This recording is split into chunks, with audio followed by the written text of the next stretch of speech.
2022-2024. Ivo, Carla, bienvenidos. Están ustedes en su casa y estamos ansiosos de poder aprender de todo lo que ustedes esta noche puedan compartir con nosotros. Adelante, quedan ustedes con uso de la palabra. Primero que nada, agradecerte mucho, Gustavo, por la invitación. Es un honor realmente ser tenido en cuenta, estar con gente muy conocida como Rafael, como Santiago, con toda la sociedad peruana de oftalmología que está haciendo cosas magistrales, y desde ya felicito por la compra de un simulador virtual para elevar el nivel quirúrgico de todo el país. Creo que van a ser algo magistral para todos, no solo los colegas jóvenes, sino todos los colegas pueden beneficiarse mucho de la simulación.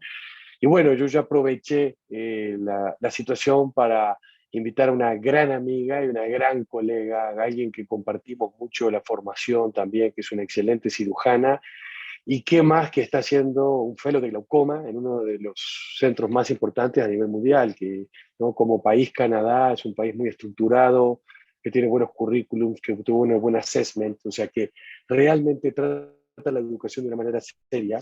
Entonces, bueno, tengo a Carla, que es una gran colega por acá, y vamos a tratar de hacer algo dinámico y ojalá sea muy de ida y vuelta con la gente. Voy a estar pendiente del chat por si hay preguntas, por si podemos ir avanzando. Entonces, sin más, voy a empezar a compartir mi presentación.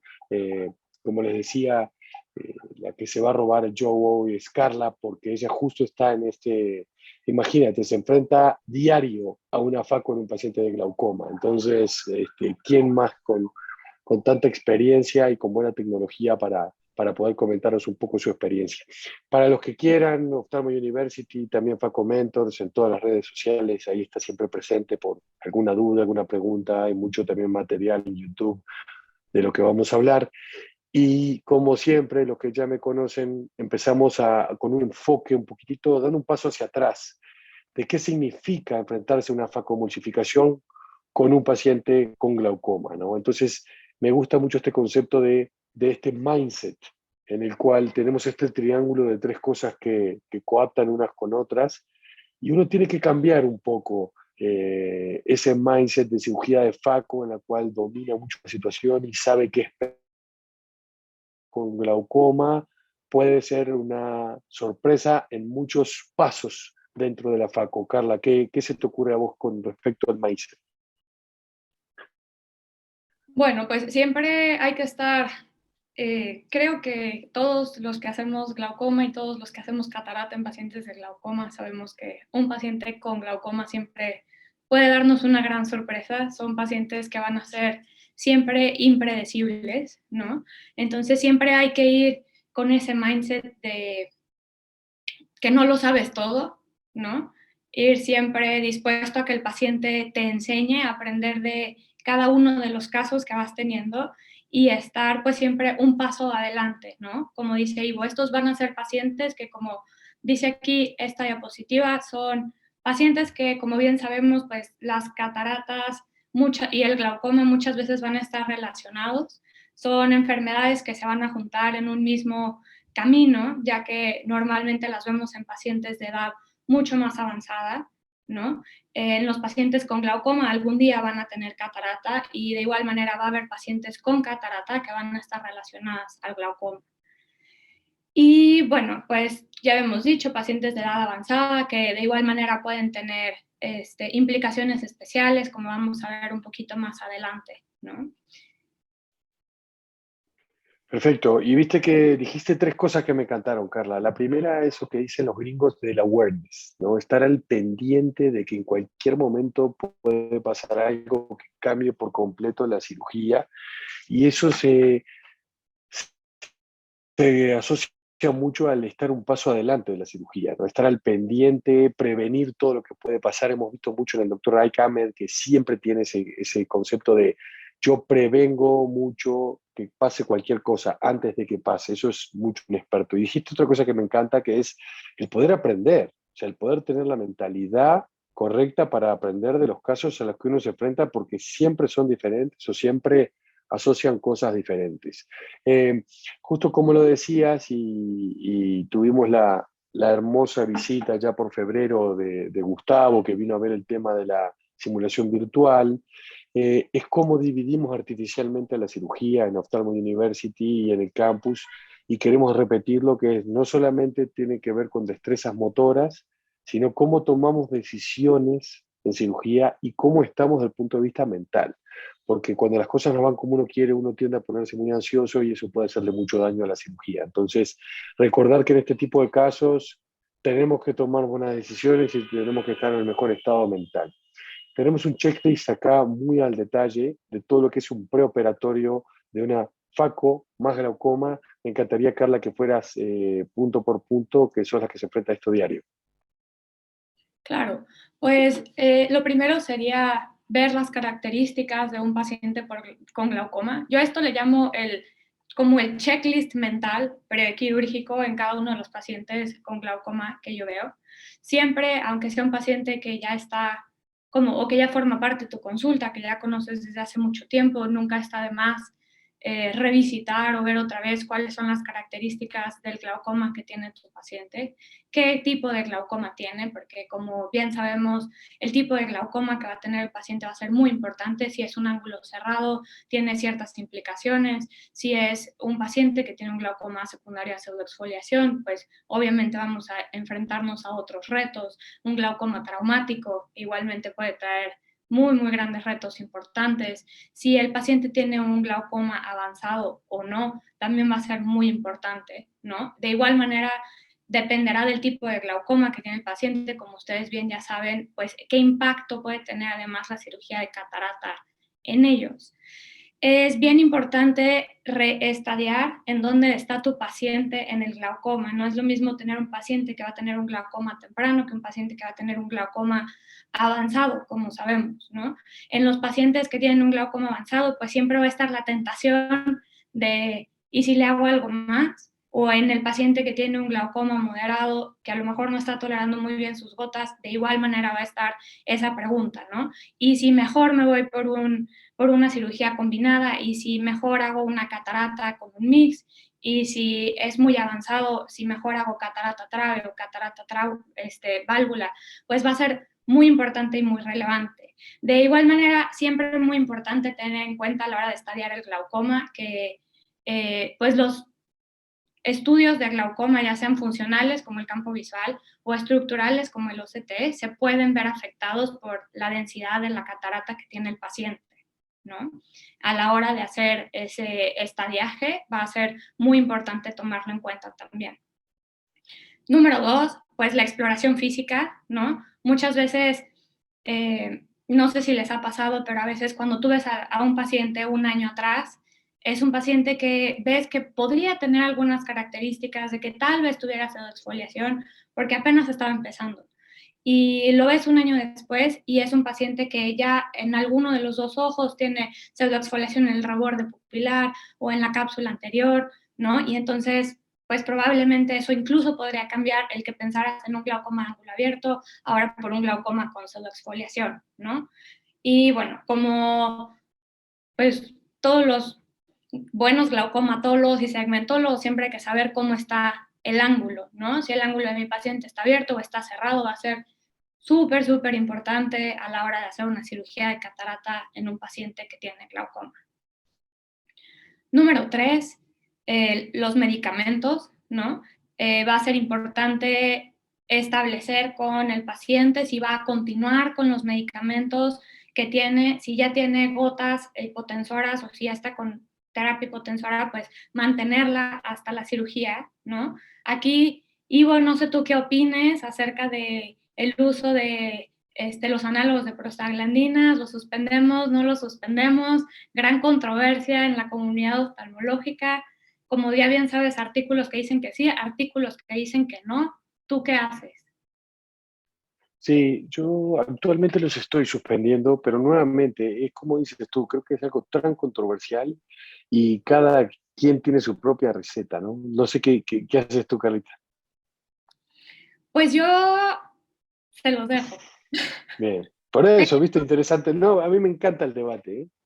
Pero pues bueno, depende mucho también, ¿no? O sea, se ha visto que el uso de los análogos de prostaglandina por muchos años antes de la FACO te puede afectar de igual manera presentar un edema macular. Entonces, pues, de mi punto de vista, a veces si lo suspendes o si no lo suspendes, puede no hacer mucho cambio en un paciente que no ha tenido ya algunas alteraciones maculares, ¿no? Por supuesto, o uveitis o situaciones especiales.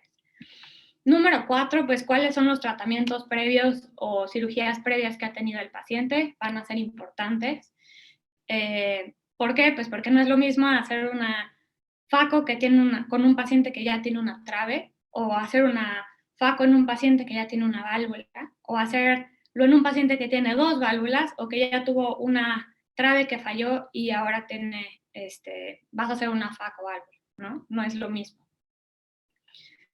Y bueno, siempre, siempre, siempre tener en mente que cada paciente es único, cuáles son las características de ese paciente, va a ser fundamental ver cuál es la movilidad del paciente, cuál es el apoyo familiar que tiene ese paciente para después en el postoperatorio, porque los pacientes con glaucoma, como ustedes saben, son pacientes que van a necesitar un seguimiento más estrecho que el paciente que hace una catarata que no tiene glaucoma, ¿no? Podemos esperar otro tipo de complicaciones, por lo que en el postquirúrgico vamos a tener que verlos con un poquito más de frecuencia.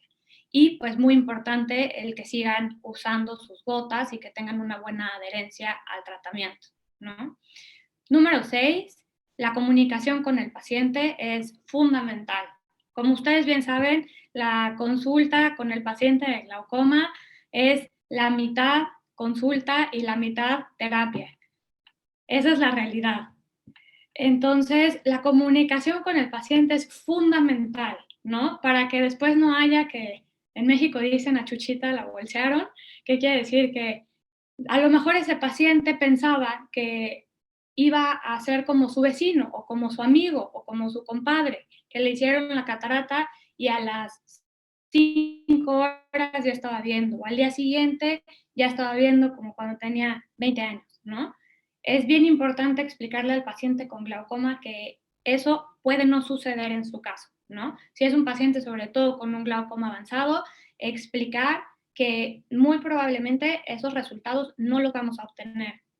Muy importante también ver con el paciente el objetivo de esta cirugía, ¿no? Porque muchas veces en el paciente con glaucoma, el objetivo de, por ejemplo, una cirugía combinada no es regresar visión, ¿no?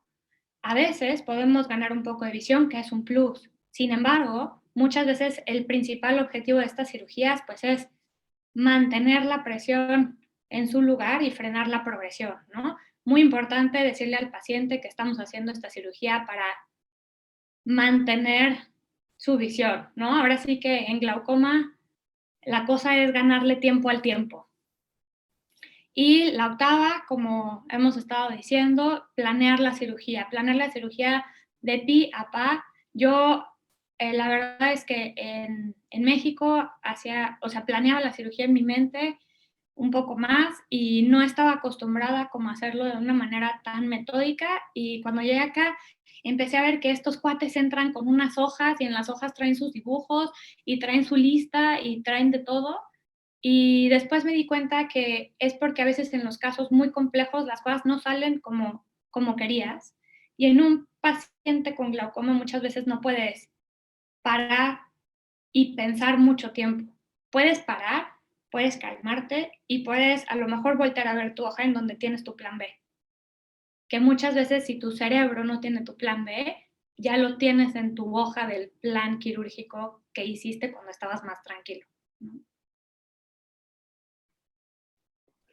Fascinante, Carlita. La verdad que estoy tan de acuerdo. Sobre todo destacaría el tema de la comunicación con el paciente de sobremanera, porque es algo a veces que pasa de largo. Todos tenemos poco tiempo, sí, hablamos con el paciente, no quedó claro. Inclusive en muchos casos llegamos a hacerlo al paciente firmar y ni siquiera firmar, poner sus iniciales, porque a veces tenemos que mostrar el documento en el que el paciente entendió que le estábamos transmitiendo eso, porque el paciente a los 2 días dice, doctor, pero yo sigo viendo igual. No me vi, no, típico de paciente con glaucoma. Entonces ahí me gusta mucho, y el tema de planificar y tener algo escrito para que en el quirófano que uno está más extenso pueda volver a verlo, me fascina. Entonces, en el tema de la exploración, quería contarles un poquito lo que hablaba del campus, en el cual estamos usando mucho la simulación virtual. Y como ustedes van a poder, voy a poner a correr un video aquí abajo, vamos a ver el audio.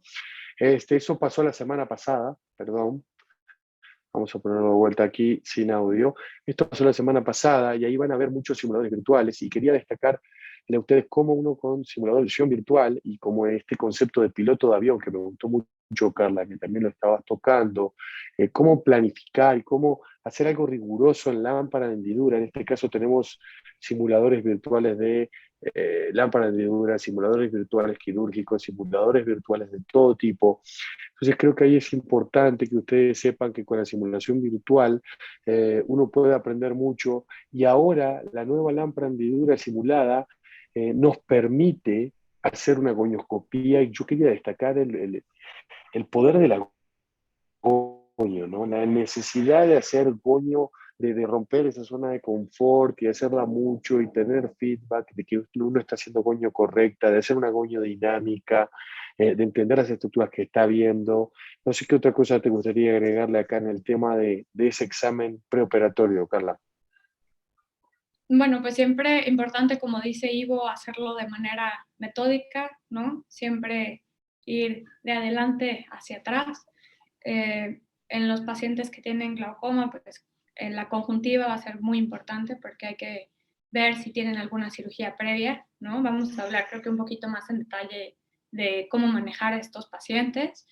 Muy importante ver también cuál es el estado de la córnea. Muchas veces uno de los grandes retos en los pacientes con glaucoma es que son pacientes que ya tienen un daño endotelial importante y son pacientes que a veces tampoco nos permiten una visualización perfecta, ¿no? De todas las estructuras del ojo a la hora de la faco y también hay que estar preparados para eso. En la gonioscopía creo que agregar, ¿no? Que por ejemplo en los pacientes con ángulo cerrado, muy importante hacer gonioscopía dinámica, bien importante aprender a hacerla, ver si ese ángulo abre o no abre con la indentación, ver si esa sinequia, o sea, si ese ángulo ya está muy sinequiado o no, cuánto tiempo más o menos creemos que tienen esas sinequias para así poder evaluar también si vamos a hacer nada más, por ejemplo, una faco o vamos a hacer también una faco con sinequiolisis o alguna otra cosa, ¿no? La función pupilar, muy importante, no es poco frecuente que los pacientes con glaucoma no tengan una buena dilatación, que eso nos va a presentar pues otro reto, ¿no? Y el estado de la zónula, por ejemplo, en los pacientes que tienen pseudoexfoliación o ante un glaucoma traumático, pues siempre es vital hacer quiero decir assessment, una buena exploración. Es difícil de traducir, sí, sí, sí. Bien, bien, bueno, por eso creo que es importante, como lo decíamos y destacábamos, ese preoperatorio en dos grandes partes. Primero, la exploración completa que ya le hemos descrito. También recomiendo mucho y lo vemos mucho en la lámpara hendidura, la capacidad de clasificar la catarata con LOX3, entender qué tipo de dureza va a tener esa catarata, la cual puede tener un gran impacto en la técnica quirúrgica a elegir. Lo recomiendo mucho también, obviamente, la dilatación pupilar y el estado del conteo endotelial. Sí, sobre todo cuando tenemos una válvula o una cirugía filtrante, son dos cosas que a veces pasan desapercibidas y uno tiene que ir a buscarlas. Y respecto a la comunicación con el paciente, lo dijo Carla de una manera espectacular.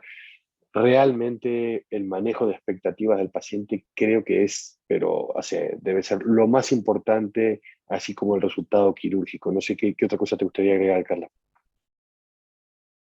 No, pues creo que todo lo que dijo Ivo y lo que hemos dicho en las diapositivas anteriores básicamente se resumen en esta Muy bien. diapositiva en donde hacemos como un... Perfecto. Bueno, entonces por eso vamos a ese paciente de faco más glaucoma, esperar lo inesperado, realmente este cartel creo que es importante, pero lo que sí que es bueno que es que la faco en el 2020, bueno, 2022 en este caso, tenemos muchas herramientas. O sea, realmente, es más, yo creo que tu fellow, Carla, debe ser tan complejo ahora con que SLT, que Mix, que, ¿no? que Trave, que EPNP, o sea, creo que hay tantas cosas para ofrecer que hasta se hace complicado tomar una buena decisión.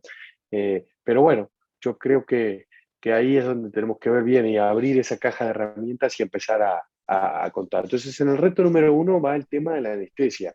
Y nosotros aquí por México, que somos, yo sé que en Latinoamérica, la parte de Sudamérica no es tan frecuente, pero aquí nos gusta mucho hacer una anestesia retrovulvar, ¿no? Ya hay un tema importante en un paciente con glaucoma. Carla, ¿cuáles son cómo estás manejando ahí en Canadá el tema de la anestesia?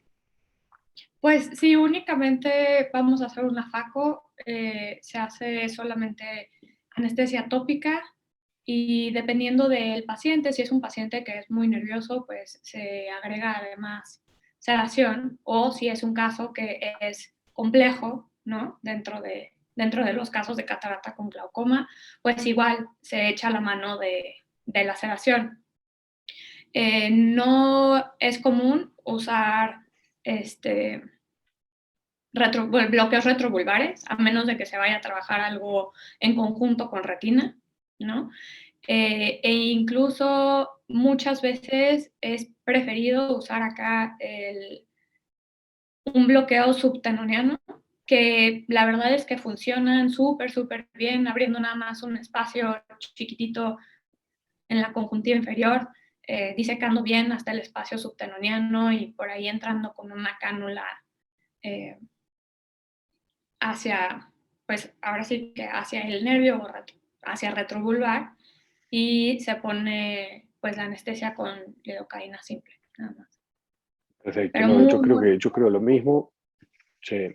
Yo creo que lo mismo siempre intentamos, ¿no? Anestesia tópica, a no ser que, bueno, que también haya un segundo procedimiento, que puede ser una trabeculoplastia o puede haber alguna otra subespecialidad que esté en el caso, pero el tema de la anestesia creo que es muy importante tenerlo en cuenta. Reto número 2, y sí, tener súper presente que como son pacientes que ya son mucho, o sea, que pertenecen pues, al rango de la tercera edad muchas veces, muchos de ellos están en anticoagulantes, ¿no? Lo cual también nos aumenta el riesgo a la hora de hacer pues un bloqueo retrovulvar. totalmente. Hay que respetarla mucho. Creo que los ojos pequeños y las cámaras estrechas, ahí sí son un reto diario. No realmente un ojo o que fue operado o un ojo con, obviamente, ya sea hipermétrope o con cierre angular, son ojos realmente desafiantes, sobre todo por la poca longitud de cámara anterior y tener que trabajar tan arriba. Son casos en los cuales cuando tengo que hacerlo sin ninguna otra ayuda, me los tomo muy tranquilo, muy relajado. El factor tiempo juega un rol secundario y realmente usando mucho viscoelástico dispersivo, intento trabajar lo más abajo posible, pero de una manera muy segura para el ojo.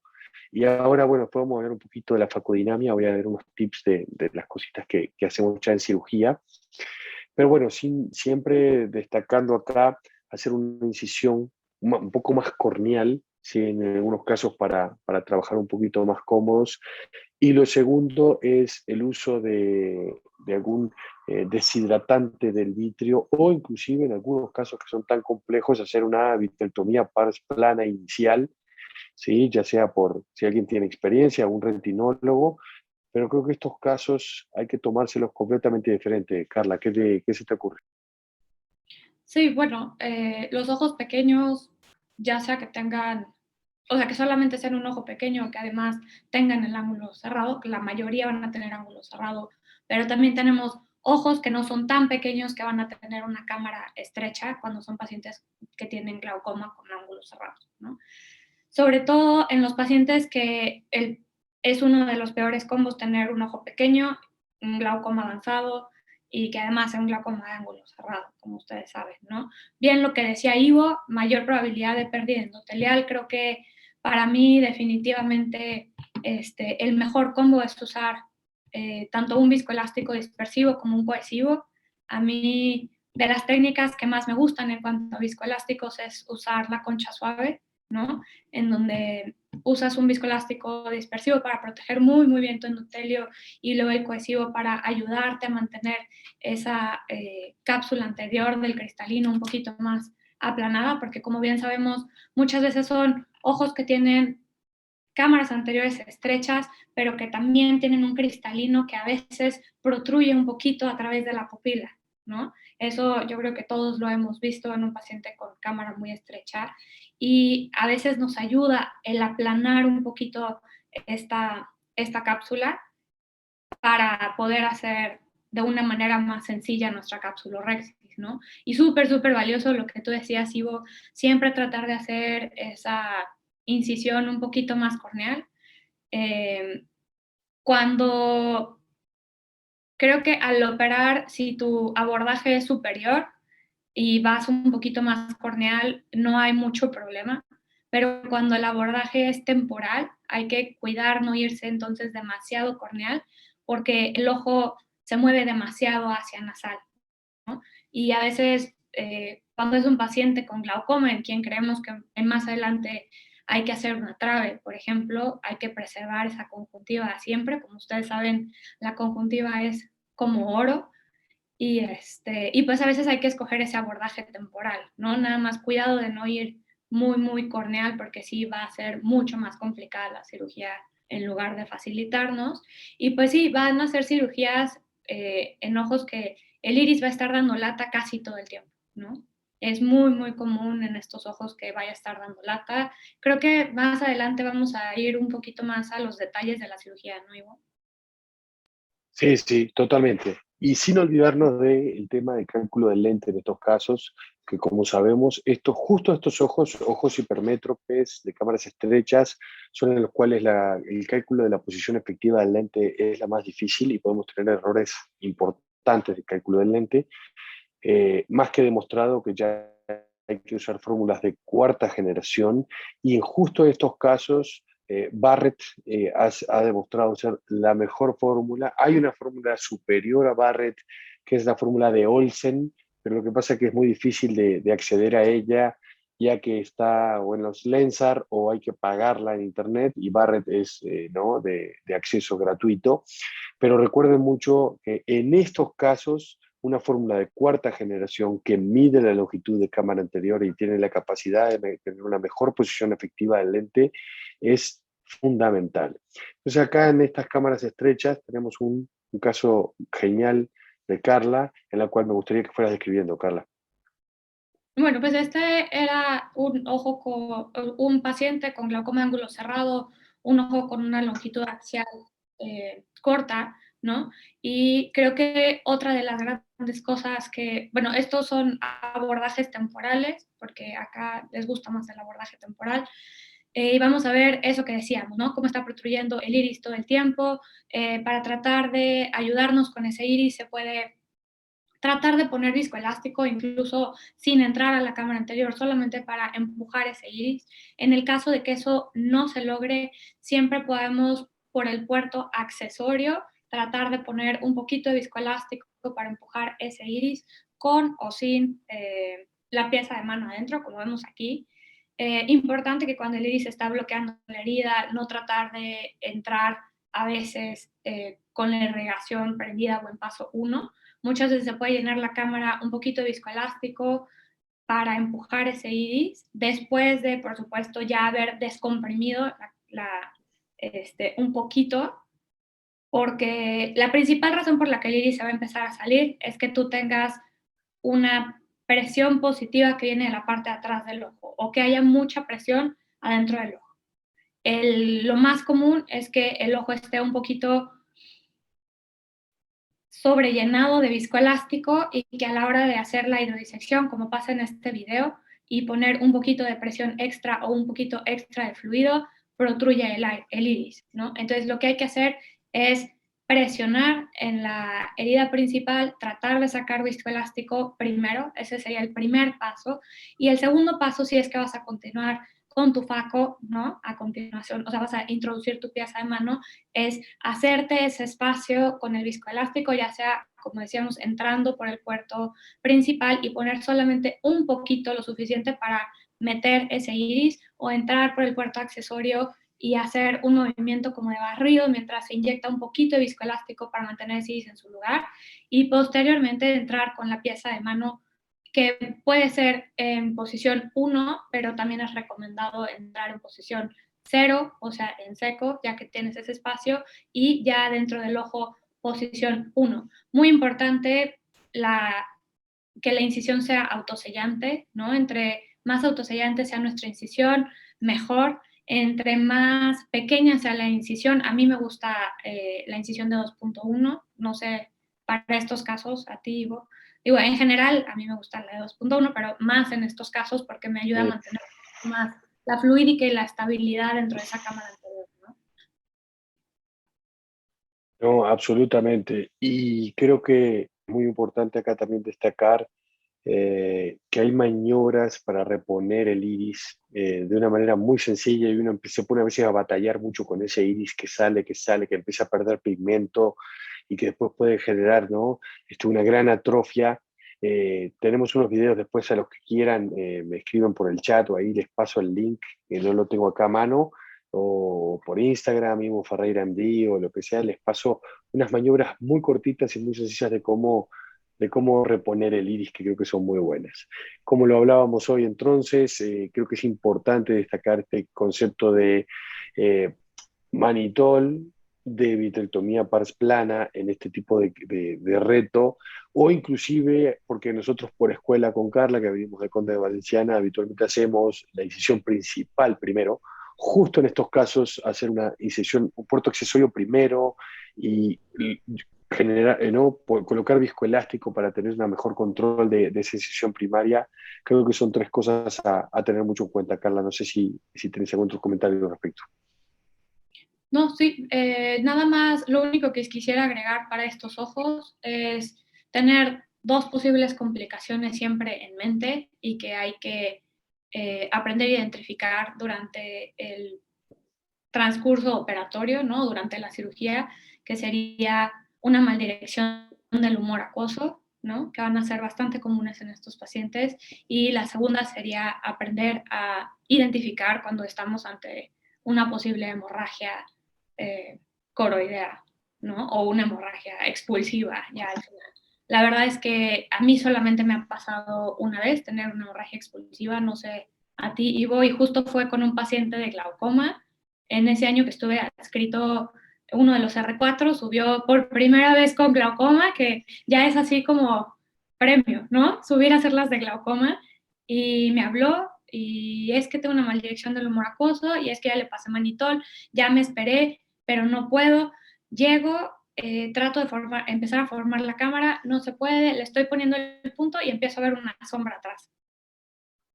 Y ¿Qué ya es ese momento? momento, sabes que no vas a poder hacer nada más, a cerrar, ¿no? A cerrar, dejar ese ojo en paz y tratarlo después. Sí, nos tocó, yo no era justo el cirujano principal, pero nos tocó también ver una, una hemorragia expulsiva en una faco, que fue algo realmente devastante. Y bueno, y justo estos casos, justo estos ojos son los que tienen una patología previa que te puede predisponer a esto, así que hay que tenerlo presente, ¿no? Inclusive cuando uno habla y se comunica con el paciente desde el inicio. Bueno, yo creo que acá también es importante destacar el tema del abordaje, el tema de cuidar en un paciente con glaucoma, obviamente la conjuntiva por un futuro, una cirugía filtrante, el tema de incisiones, y el tema de tratar muchas veces de evitar una válvula que está colocada o una infiltrante que se hizo. ¿Cuál es tu experiencia, Carlos, ahora que es mucho en esto? A mí, a mí cuando hay una trabeculectomía previa que tiene una ampolla que es filtrante, siempre y cuando no esté muy desplazada hacia temporal, prefiero el abordaje temporal por lo general. La verdad, digo, es que ya me convencieron. Y Y ya te lo dije de antemano, dije que iba a pasar. Yo vi el futuro. Para los pacientes que tienen una válvula, a mí me ha funcionado cuando no es un tubo que sea muy largo, hacer mi incisión justo arriba del tubo. Bien, bien, porque así te estorba un poquito menos para hacer la cápsula recta. bien, bien, interesantísimo. Me Y gustaría saber también la opinión de otro panel, no sé, por eso Gustavo, Rafael, Santiago, qué les parece, pero son cosas que estaría muy bueno discutir o después ir, o sea, porque si nos ponemos a hablar de detalle de cada una de las cosas, hacemos 10 15 webinars, ¿no? Pero se debería, son cosas muy interesantes. Y bueno, para seguir avanzando, tema de tinciones. Carla, a ver, contame ahí que también estás departamento de glaucoma, muchas cirugías. ¿Cómo estás manejando el tema de la tinción? pues mira, normalmente no usamos azul de trípano a menos de que sea una, una catarata que no te permita hacerse sin el, o sea, sin el azul de trípano, ¿no? Sin teñir la cápsula, o sea, una blanca o una catarata muy, muy blanca, ¿no? De otra manera, no se usa porque, pues como el sistema, pero principalmente porque el sistema de salud en Canadá pues, está socializado y entonces los costos son bastante importantes y se trata de mantener los costos más bajos, ¿no? Pero a mí me surgió la curiosidad de qué pasa con estas ampollas, ¿no? Cuando tú le pones azul de trípano a un paciente que ya tenía una trave, ¿no? Y ves cómo ese azul de trípano se va todo hacia la ampolla que está filtrando, bueno, pues uno sabes que está funcionando, ¿no? Pero a mí me quedaba mucha duda de si estaba haciendo bien o mal o podía hacer que tuviera una mayor probabilidad de fallo esa ampolla después. Ivo y yo estuvimos buscando, encontramos un artículo en donde dice que se ha demostrado que no hay una mayor incidencia de falla a pesar de usar el azul de trípano y que es seguro usarlo en un paciente que incluso tiene una cirugía filtrante previa. Totalmente de acuerdo, y creo que eso es importante destacarlo, ¿no? Que la evidencia está ahí para demostrarlo.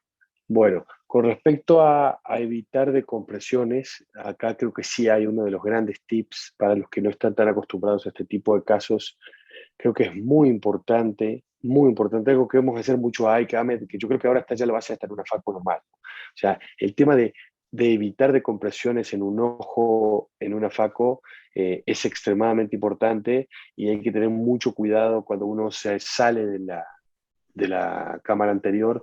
Entonces acá tenemos otro videíto para hablar mucho de este tema, Carla.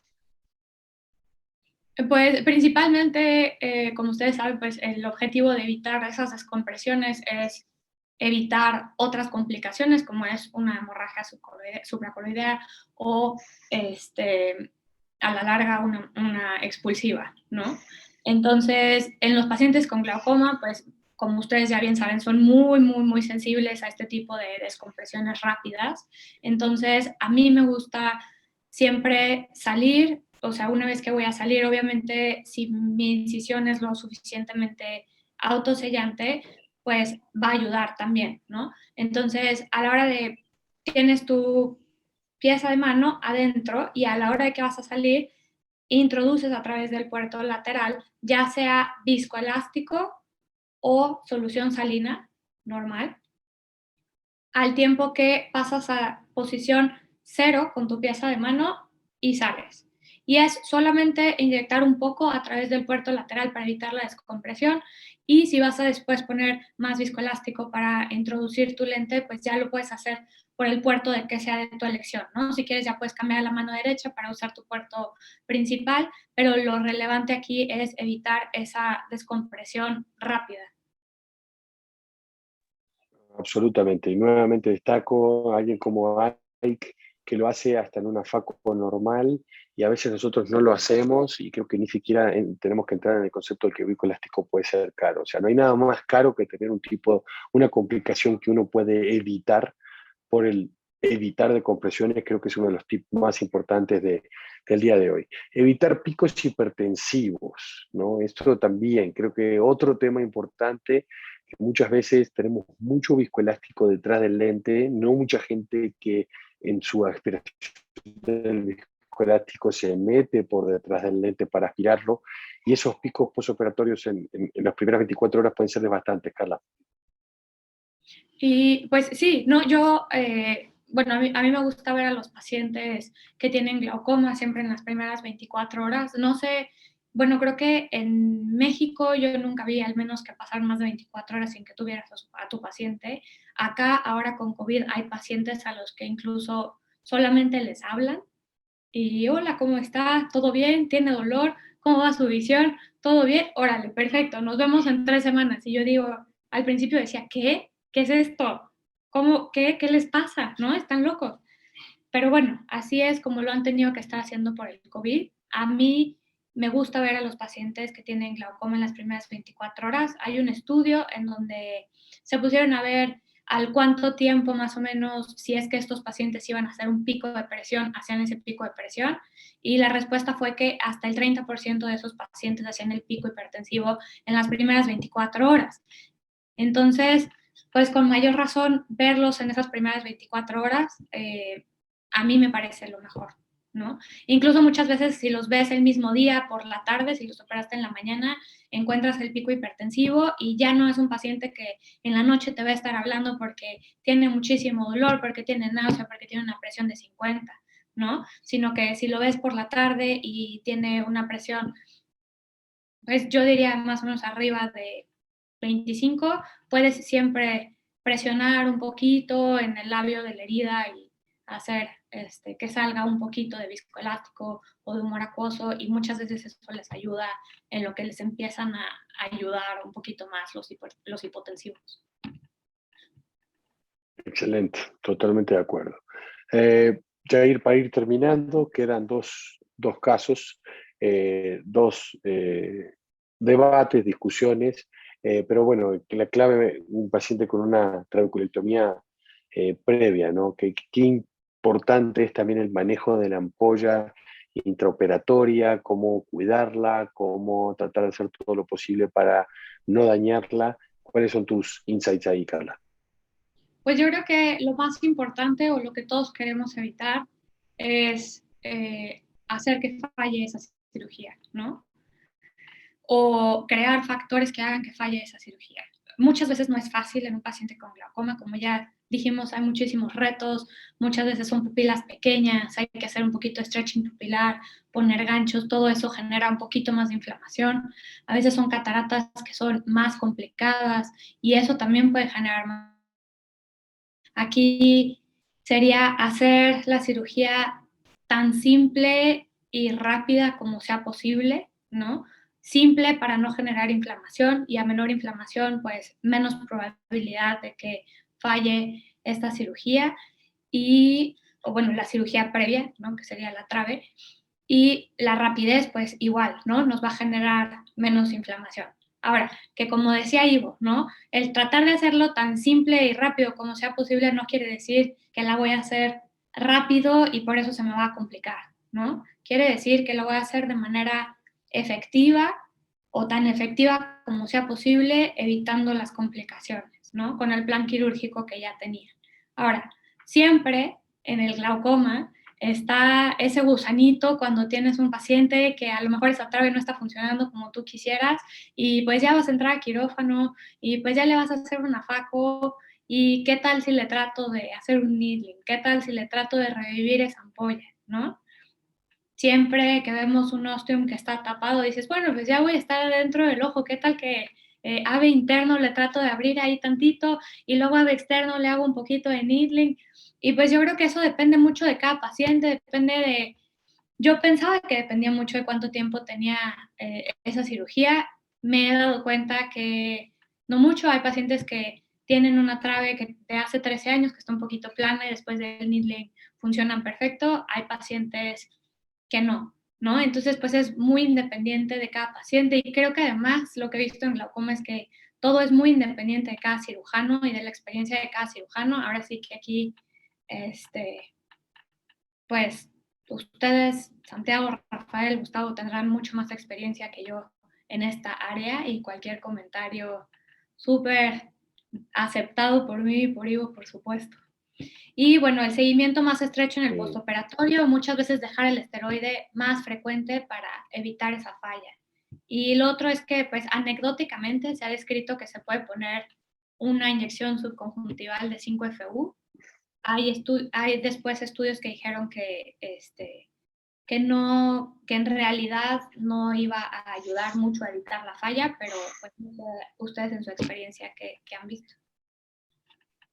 Bien, no, yo por honor al tiempo quería avanzar un poquito en otros conceptos importantes, pacientes con válvula previa, el estado subnular.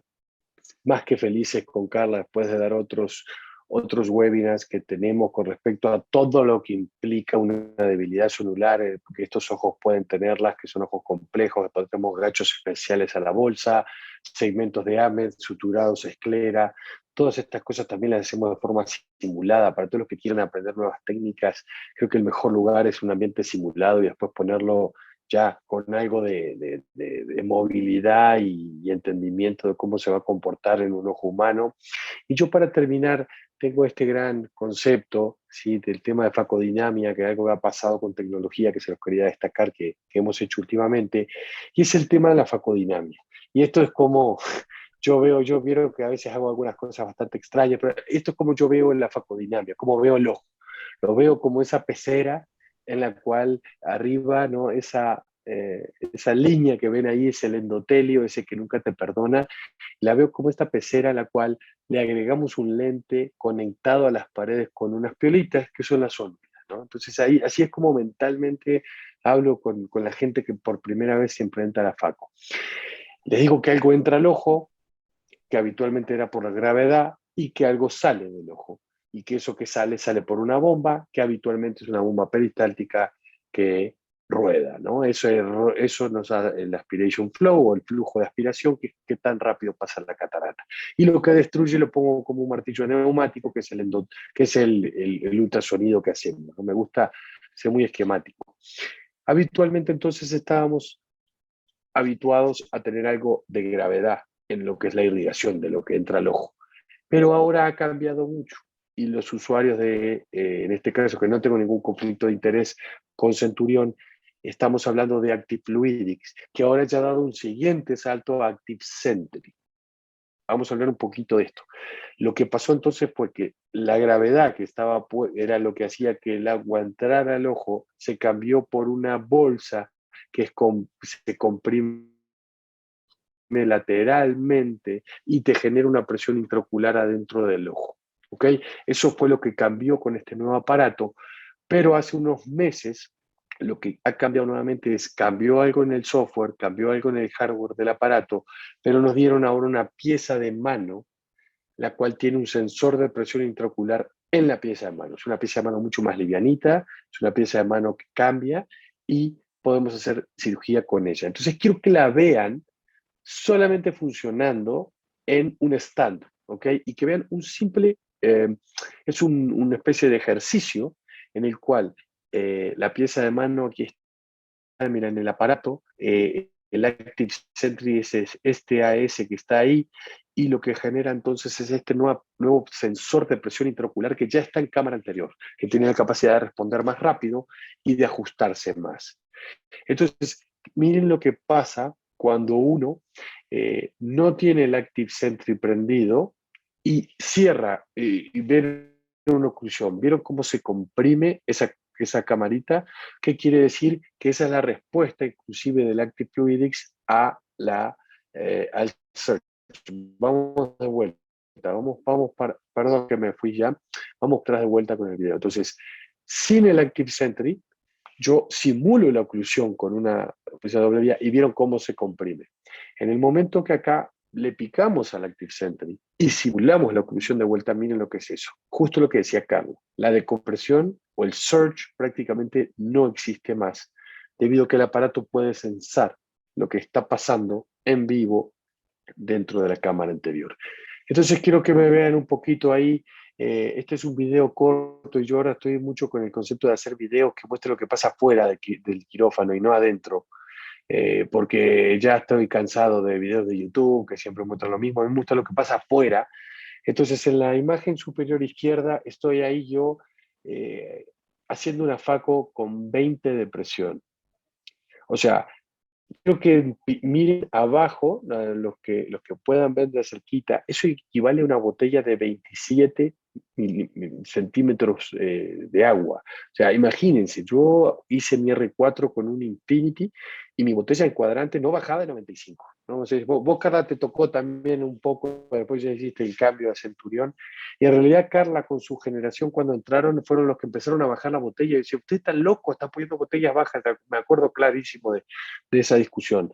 Pero ahora, con Active Sentry, con un sensor de ese estilo, estamos llegando a presiones de 20. Imagínense, es una presión fisiológica. O sea, estamos haciendo FACO a una presión en que el ojo no se enteró que lo operábamos. Y creo que justo pacientes con glaucoma importa mucho. Como ven abajo, también destaco todo el equipo que estamos ahí. Esto se hace en equipo, esto no es por sí solo. Ahí está el gran Tucker que Carla conoce muy bien, ahí abajo con nosotros siempre apoyándonos. Y acá les voy a mostrar el video. Qué pena que no me deja sacarle el audio, les pido disculpas. Pero si escuchan a la máquina, miren qué interesante el vacío que pongo. Pongo un vacío de 600 y una presión de 20, que más de uno diría, estás absolutamente loco. Y sin embargo, realmente me van a ver a mí ahí ya en etapa de cuadrantes, haciendo FACO con una presión de 20, nuestro querido conde Valenciana, ¿no? Realmente, miren, yo hago una técnica unimanual, no hago paracentesis porque me gusta una cámara estable, pero con ese movimiento lateral yo siempre me voy trayendo los fragmentos hacia mí. Quiero que lo vean, eso se los recomiendo muy bien, siempre en zona de seguridad. Pero luego de de esa cirugía, vamos a ver a la imagen de la derecha. Repito, me gusta mostrar, quiero que lo ven, los que miran en detalle ven perfectamente cómo todo viene a mí en ese ojo y cómo es muy eficiente, ¿no? Entonces, aquí en las métricas, el Active Sentry te dice cuántas veces entró para compensar si hubo algún tipo de surge.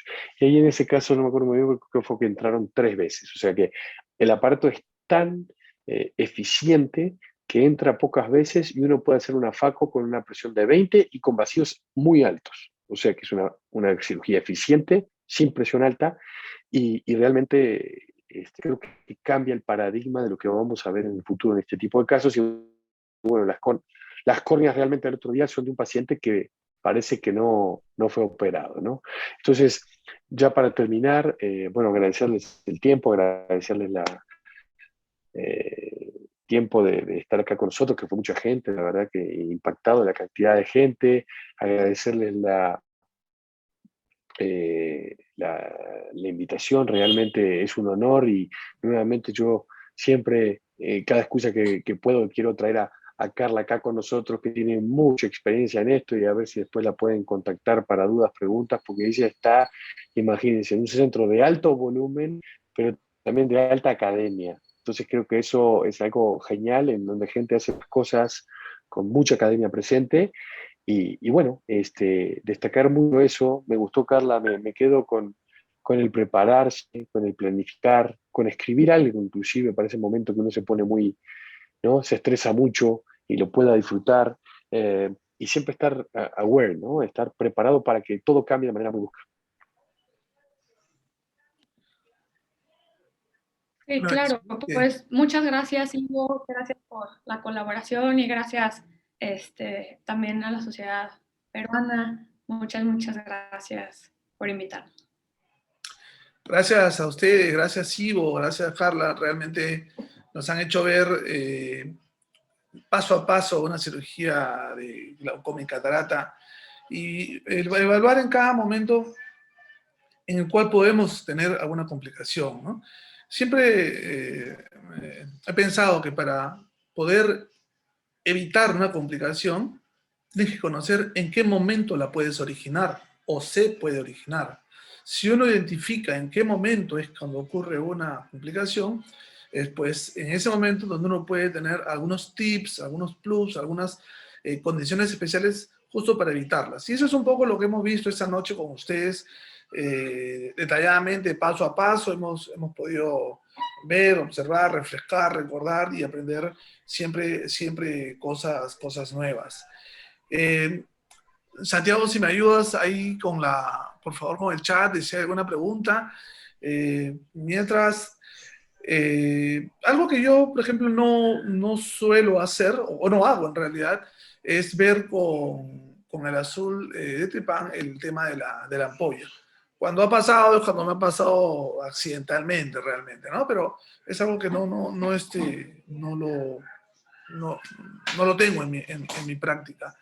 Pero estamos de acuerdo con prácticamente todas las medidas preventivas que ustedes toman, ¿no? Desde pues, la anestesia, concurro con Carla, usualmente buscamos más analgesia que aquinesia, de tal forma que muchas veces nos basta con una anestesia tópica y quizás a ayudarnos o apoyarnos en un poco de sedación si fuera el caso necesario.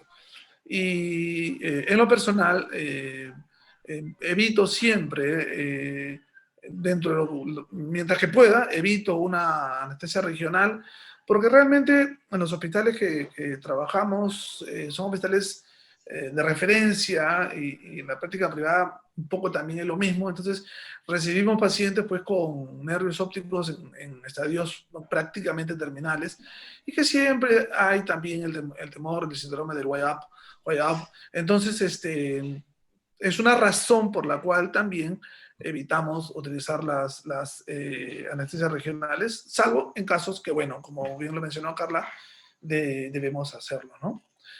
Otra parte importante que, si bien es cierto, algo que por lo menos en cirugía de glaucoma siempre tengo muy presente y siempre repito, es el evitar la descompresión brusca, ¿no? Por los correos, que es lo más probable que podamos tener. Sí es cierto que ahora viendo el video, es cierto que a veces uno cuando está en la parte de la FACO no tiene ese reparo no estando en una complicación, antes de retirar la pieza de mano, por lo menos un poco de viscoelástico, VSS, para mantener un poco esa descompresión. Es algo que también recojo esta noche, por lo menos para mi práctica personal. Hay muchas cosas en las cuales estamos totalmente en sintonía y quería preguntarle a Rafael, a Santiago, si tienen algún comentario, si que no hay o no tenemos alguna pregunta en el chat. Ujú. Rafael, Sí, ¿algún sí. comentario? Primero felicitarlos, bueno, a Ivo y a Carla por su charla excelente. Realmente, como tú mencionas, todos los puntos que ha mencionado son importantes y concuerdo en el hecho de que estos pacientes que requieren una cirugía de catarata y son pacientes portadores de glaucoma, nos lleva a tener retos específicos diferentes a una simple cirugía de catarata, ¿no? Son pacientes que van a tener una barrera hematoacuosa alterada, pupilas que no van a dilatar bien, pacientes que van a tener un proceso inflamatorio quizás un poco más prolongado que solamente en un paciente que solo tenga catarata. Entonces, qué importante que hayan hecho un análisis de cada uno de los pasos que se siguen en este proceso de la cirugía, porque ninguno de los pasos es más importante que otro. Esa es una cosa que yo considero relevante, porque un paso que no esté bien va a conllevar al siguiente paso que esté peor. Entonces, hasta lo más simple, la incisión, que sea autosellante, una buena capsulorhexis, la técnica de FACO en unas pupilas que a veces no dilatan mucho, ¿no? Cada quien puede escoger su forma. Yo, por ejemplo, me gusta mucho el Quick Chop porque trabajo mucho en el centro del ojo, tratando de no tocar en lo posible la pupila, pero lo recomendable, pues, es que se realice una técnica de FACO con la cual el cirujano se sienta más cómodo, porque al final es lo que se busca, que el resultado sea óptimo. Entonces, es muy, muy importante que cada uno de los pasos desarrollados se le preste la mayor atención para que tengan una cirugía al final adecuada, ¿no? Muy bien, gracias Rafael. Santiago. Sí, primero felicitarlos, decirles que hemos llegado a más de 100 participantes. Es un webinar completamente exitoso para inaugurar nuestras sesiones académicas, así que les agradezco a Ivo, a Carla, porque han causado sensación, así que ya saben que la Sociedad Peruana de Oftalmología es su casa a partir de ahora. Un poco voy a tomar una pregunta del chat. La charla espectacular, me toca mucho. Justo hoy día estuve en una cirugía, bueno, era mi quirúrgica en el hospital, una cirugía de cámara estrecha, y mi residente me vio cómo batallaba con un ojo muy pequeño. Y tomando la pregunta que por ahí nos hacía Marilda Macedo, era que ¿cuándo es que yo debo de planificar hacer esta aspiración vítrea que se hace en seco? Digamos que en algún momento yo empecé en cámaras estrechas haciéndole a casi todos. Les hacía, entraba, aspiraba un poquito de vitrio, mi cámara se empleaba y era feliz. Por ahí que en el tiempo fui viendo que esto no era tan conveniente, y de hecho tengo pacientes que desarrollaban membranas maculares después de un tiempo, por tanto decidí dejar de hacerlo como algo de rutina. Yo actualmente casi ya no lo hago, estoy casi siempre haciéndolo la FACO sin tener que hacer una vitrectomía de paros plana.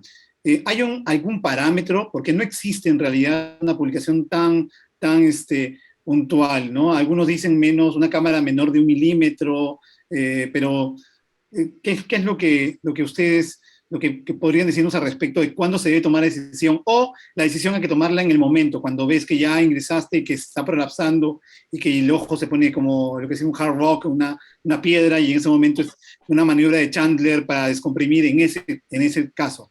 ¿O hay que planificarlo? ¿Qué nos podrían decir al respecto, Carla? Santiago, te pido un segundo, pido un minuto antes de la respuesta de Carla. El doctor Dino Nateri, presidente de nuestra sociedad, quiere expresarle su saludo y agradecimiento a Ivo, que está entrando a otro Zoom en este momento. Ivo ya tiene que retirarse, pero el doctor Dino quiere expresarle su saludo. Doctor Dino, lo dejo en la palabra. Muy buenas noches a todos. En primer lugar, quiero agradecerle a Ivo por la gentileza de darnos su tiempo, de darnos esta magnífica charla, ¿no? O marca el comienzo de este nuevo periodo del capítulo de glaucoma. No solamente estamos cerrando un capítulo, sino que estamos abriendo otro. Cerrando el capítulo bajo la presidencia de Juan Carlos Izquierdo y abriendo uno nuevo con la nueva presidencia de Rafael Borges, que estamos seguros hará una magnífica labor. Gracias también a la doctora Carla, a Carlita, su presentación ha sido magnífica, ha sido una compañera estupenda de Ivo, han hecho un team maravilloso, creo que se debe repetir, ¿no? Nosotros seguramente vamos a estar atentos a eso. Estoy seguro que Rafael y el grupo de glaucoma tendrá bien programar otra charla en un futuro no muy lejano. Agradecerle a Ivo, que prontamente seguramente va a estar con nosotros en el Perú. Va a ser el maestro de muchos de nosotros en esta nueva etapa que se abre en la sociedad con el simulador que con el esfuerzo de todos y cada uno de ustedes, de todos los oftalmólogos del Perú, ha sido posible adquirirlo. Nada, Ivo, agradecerte de todo corazón esta presencia, esta charla inaugural del nuevo ciclo del capítulo peruano de glaucoma. Un abrazo para ti y para Carla, y muchas gracias. Muchas gracias. Qué honor, doctor Nateri, qué honor. Igual yo todavía sigo expectante, porque a ver si el 24 de marzo, después de ese partido Uruguay-Perú que define la ida al Mundial, quiero ver a ver si me invitan todavía, pero bueno, yo igual ya tengo corazón uruguayo mexicano, así que me puedo tirar para otro lado y me invitan ya como de otro país o algo, pero bueno, no, fuera de broma, es un honor, muy agradecido. La verdad, tuvimos a Gustavo por acá. La calidad de personas que tienen en esa sociedad peruana es algo increíble, y que realmente tengan ganas de darle a la gente joven una oportunidad me parece algo magistral, así que para eso siempre cuente con nosotros. Yo realmente me voy corriendo, les dejo a Carla, que es una experta acá, y quedo a las órdenes. Sí, un abrazo muy grande a todos. Muy agradecido, Ivo, a tus órdenes, cuídate mucho. Gracias, Ivo. Ivo. Gracias. Un abrazo, hermano. Gracias, Ivo, gracias. Bueno, mil disculpas, tuve que hacer un pequeño corte, Santiago, en la pregunta. Los dejo que retomen nuevamente el tema de la Nada, pregunta. Gracias, doctor Mateo. no, la dejamos a Carla Oh, perdón, la que disculpa, ya ella disculpa, experta Carlos. con la respuesta, porque justo da, como te digo, daba en el tip de una pregunta anterior. Así que, Carla, por favor. Pues normalmente, híjole, yo la verdad es que todavía le tengo mucho respeto a entrar yo solita a hacer la maniobra, a hacer la vitrectomía pars plana. Creo que más bien, como dice Santiago, es una maniobra que se decide con cada paciente en la práctica, siempre tenerlo planeado, siempre saber que existe esa posibilidad. Yo creo que yo de entrada a los pacientes que creo que depende más no de la estrechez de la cámara, sino del tamaño del ojo, muchas veces. Eh, y además, pues en estos pacientes yo lo que sí hago de cajón es usar manitol en todos, a excepción de que tengan alguna contraindicación. Y casi siempre el manitol te da un buen rango de tiempo, un buen espacio de la cámara para poder trabajar. Y, y pues en el caso de que sea necesario, se puede subir un poquito la botella si es que vas a hacer tu faco rápida, ¿no? Para ayudar a ganarte un poquito más de pues, altura en tu cámara anterior, ¿no? Creo que como mencionó Carla al inicio de la charla, el tema va por la planificación, la prevención, saber en qué paciente necesariamente tiene que entrar con manitol, en fin. Y la maniobra de Chandler, bueno, no es una maniobra que, digamos, debamos programarla rutinariamente, ¿no? Pero, ok, en el momento que a pesar de haber hecho todos los preventivos en forma correcta, tengamos identificado el momento y tener que hacerla, bueno, estar preparado para hacerla porque realmente es algo que nos va a salvar del momento, ¿no? Pero hay que estar seguro de saber hacerla, en qué momento hacerla y cómo hacerla, ¿no? Obvio, es una cosa que creo que nadie buscamos tener que hacerla, pero si nos toca, hay que estar preparado, ¿no? Sí, yo digo que la maniobra de Chandler y las esclerostomías son maniobras heroicas, ¿no? Que se hacen muy de vez en cuando y cuando no queda de otra. Exactamente. Una pregunta, no sé si ustedes en alguna oportunidad han tenido, digamos que poner anestesia o someter al paciente a anestesia general y han notado que se produce un aumento significativo de la cámara anterior. ¿Les ha pasado eso?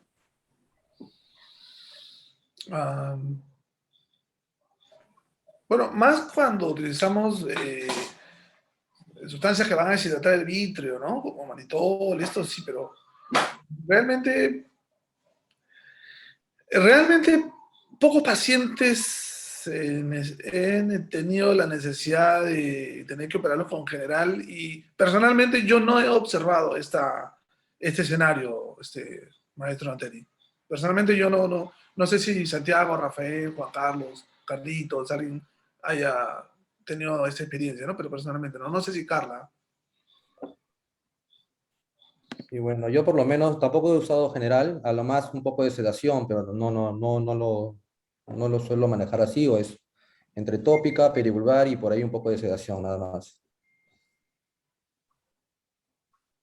Yo, la verdad, por lo general solamente uso general en los niños y, y pues la verdad es que no es algo de lo que me haya percatado, pero pondré más atención y ya en un futuro les podré decir si he notado alguna cosa, pero así de entrada no.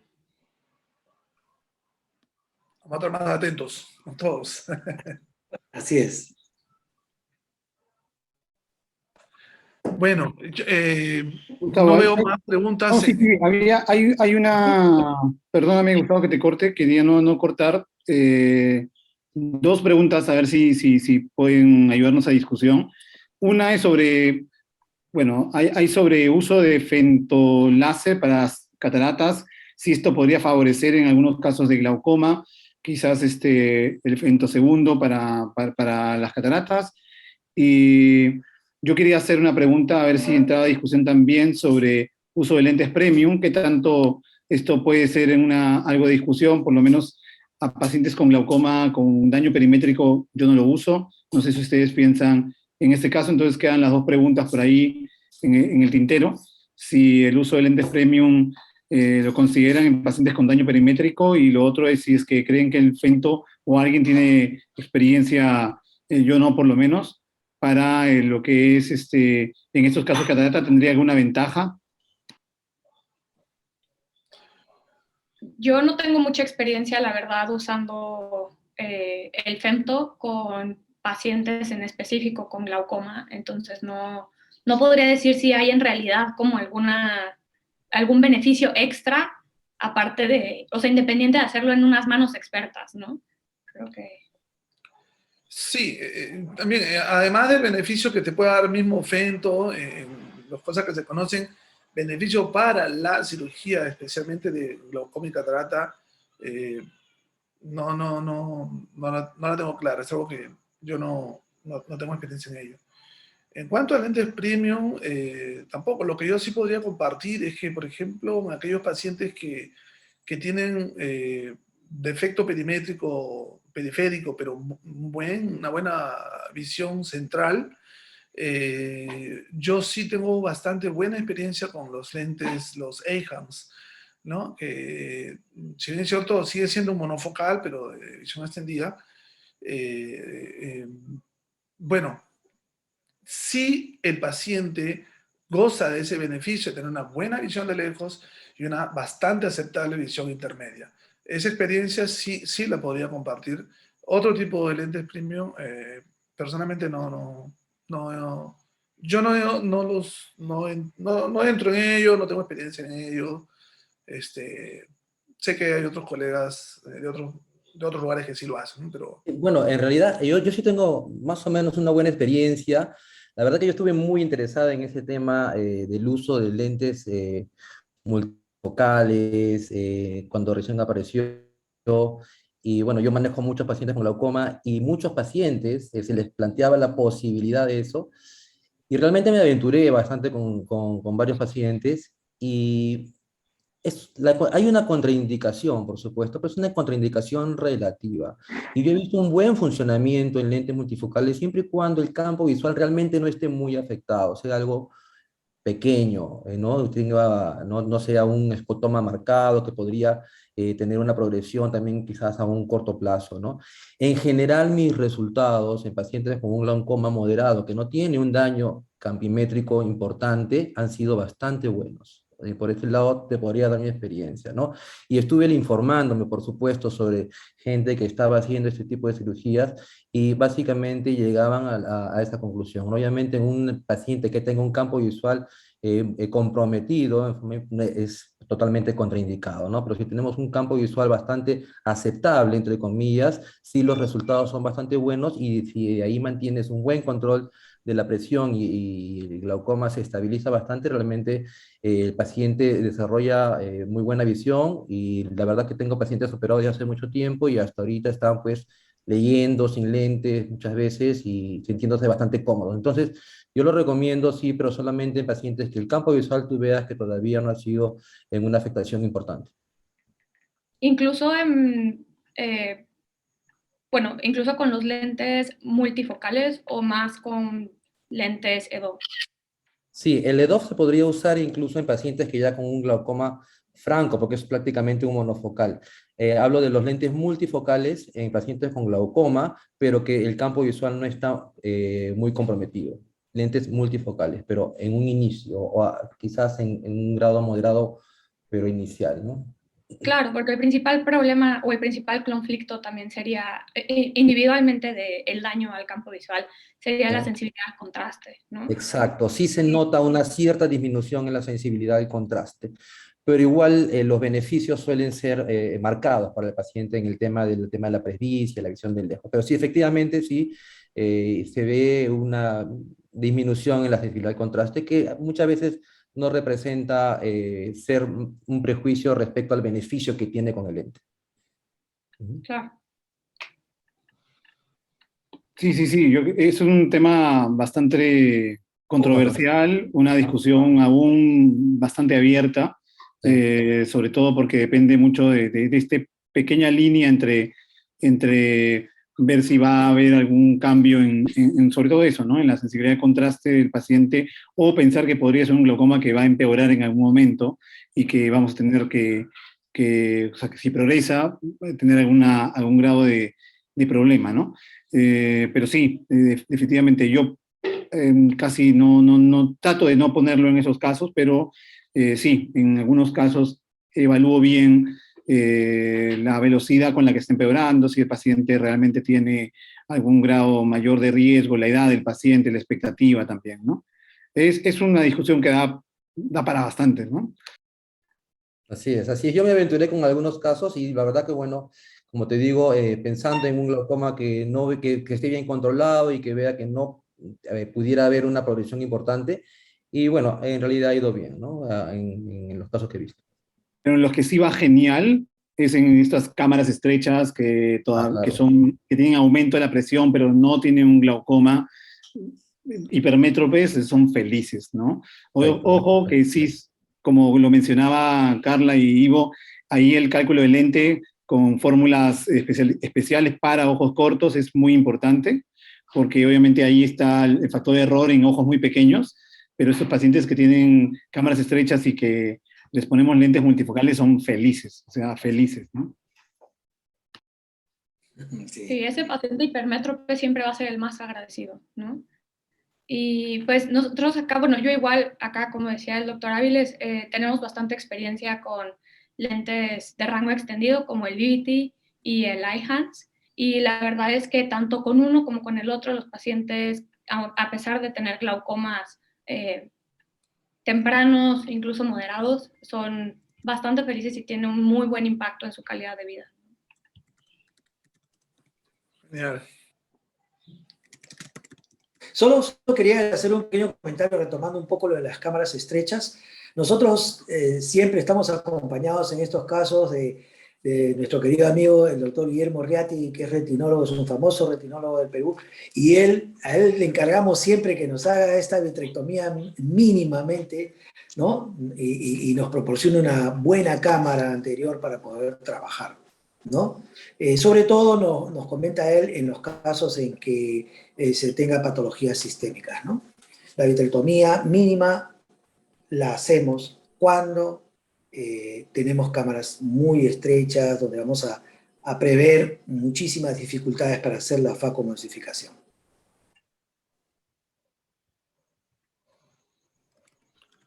Sí, yo creo que coincido con usted, doctor Dino, es importante apoyarse en los colegas en la medida que es posible.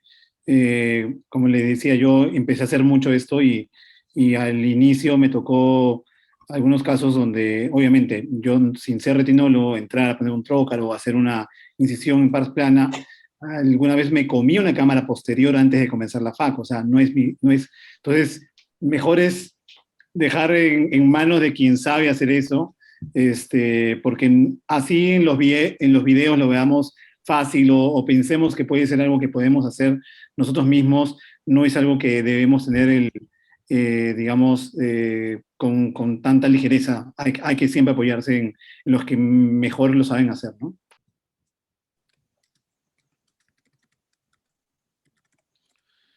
Genial, yo creo que ha sido una noche bastante productiva. Hemos tenido muchos tips. A mí me gusta mucho cuando se habla de una cirugía paso a paso y esta noche eso es lo que hemos tenido.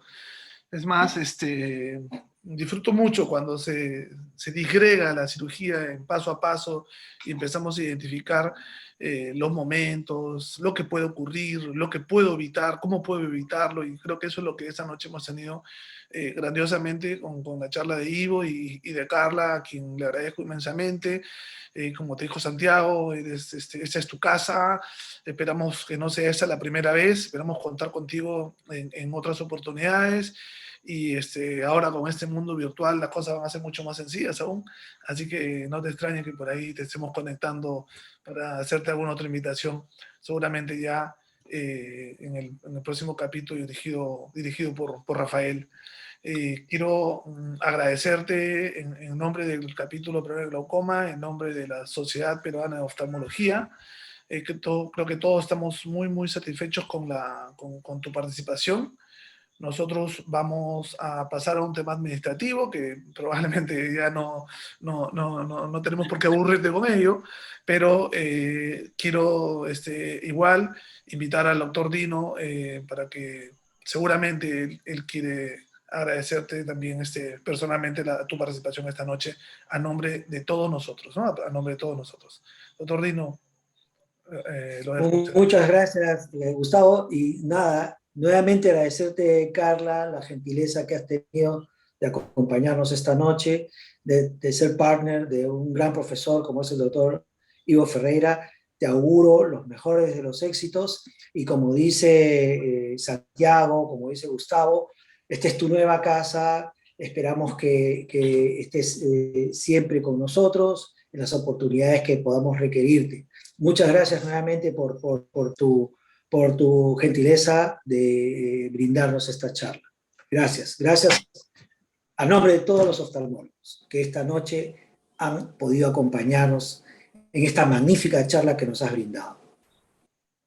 Muchas gracias, profundamente agradecida con la sociedad, es un honor estar aquí con ustedes y pues a la orden para cualquier cosa que se ofrezca. Le pasé al doctor Gustavo mi teléfono, mi mail, mi correo, libre de compartirlo con quien sea. Mi Instagram es carlasub, con K y Z-U-P.